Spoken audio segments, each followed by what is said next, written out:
Monokrom, cerita pendek karangan Muhammad Ridho Al-Ghifari dan dibacakan oleh pengarangnya sendiri. Monokrom, sebuah warna hitam putih yang belum memiliki arti, seperti kanvas polos yang belum diberi warna. Kanvas itu bagaikan perjalanan hidupku. Bukan berarti hidupku hampa, akan tetapi karena aku masih anak kecil yang belum memiliki masalah. Namaku Rangga. Di saat aku kecil, aku hanya memikirkan kesenangan, seperti bermain, makan, dan tertawa bahagia. Ibuku pernah berkata, nikmati masa kecilmu sebelum kamu menjadi dewasa dan tahu betapa beratnya kehidupan. Saat aku menginjak sekolah dasar, aku masih malu-malu dan masih polos. Namun, perlahan demi perlahan, aku goreskan warna pada kanvasku. Mulai dari persahabatan dan hal yang berhubungan dengan sekolah. Tetapi, aku bertanya-tanya kepada diriku, apakah ada persahabatan yang akan abadi selamanya? Hati kecilku menjawab, ada, namun bukan sekarang. Nanti akan ada waktunya. Sampai pada hari itu, aku lulus dari sekolah dasar dengan nilai yang memuaskan. Aku pun memutuskan untuk masuk ke SMP terfavorit di Jakarta. Dan disinilah aku bertemu dengan seseorang yang mengajarkanku banyak sekali hal. Namanya Keisha. Keisha orang yang humble, baik, asik, dan juga pintar. Kami pun berteman, saling bertukar pikiran, bertukar cerita, sampai menceritakan masalah masing-masing dan mencari solusinya bersama. Di masa inilah aku mengenal percintaan. Setiap aku merasa suka terhadap seseorang, aku selalu cerita kepada Keisha. Begitupun sebaliknya. Aku dan Keisha selalu berdua. Kita berdua pun menjadi sangat dekat, seperti seorang sahabat. Persahabatan aku dan Keisha tidak berakhir sampai di sini. Kita masuk ke SMA yang sama dan kelas yang sama. Aku merasa kanvasku menjadi lebih berwarna semenjak aku mengenal Keisha. Setiap aku menghadapi masalah yang sulit, aku selalu berpikir untuk menyerah. Tetapi Keisha selalu menyemangatiku untuk terus bertahan. Sampai pada titik itu, aku merasa benar-benar tertekan. Aku berpikir hidupku sia-sia. Aku merasa lelah dengan kehidupanku. Aku merasa seperti tidak ada gunanya lagi untuk hidup.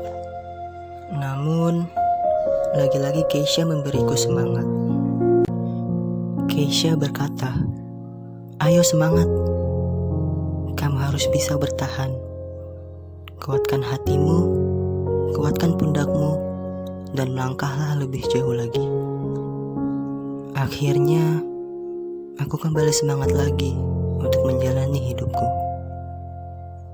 Sampai suatu hari, aku dan Keisha lulus dari SMA. Aku memutuskan untuk melanjutkan kuliahku di Jakarta. Namun, Keisha memutuskan untuk melanjutkan kuliahnya di Australia. Aku sempat merasa takut akan kehilangan Keisha. Tetapi, aku yakin Keisha akan selalu ada untukku. Suatu malam, aku dan Keisha pun merayakan perpisahan. Karena Keesokan harinya Keisha akan berangkat ke Australia. Aku dan Keisha menghabiskan waktu bersama. Menghabiskan malam-malam terakhir sebelum Keisha pergi ke Australia. Aku dan Keisha membuat sebuah perjanjian. Keisha berkata, "Aku janji, dan kamu pun harus janji, bahwa suatu saat nanti aku dan kamu akan bertemu kembali setelah kita sukses."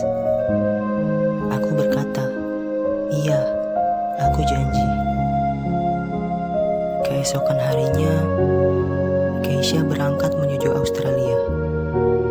Tetapi, aku mendengar berita bahwa telah terjadi kecelakaan pesawat tujuan Australia,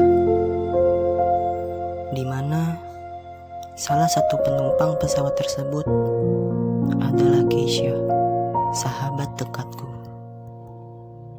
Sontak, aku terkejut mendengar berita itu. Semua perasaan tercampur aduk.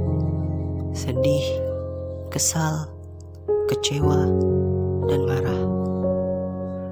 Hatiku seperti tersayat-sayat. Air mata pun terjatuh sambil berteriak di hati. Mengapa secepat itu?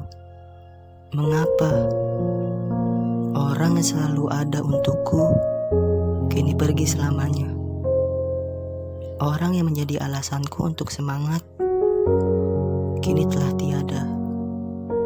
Apakah ini yang dinamakan persahabatan abadi? Rasanya seperti semua warna yang buruk tumpah di kanvasku.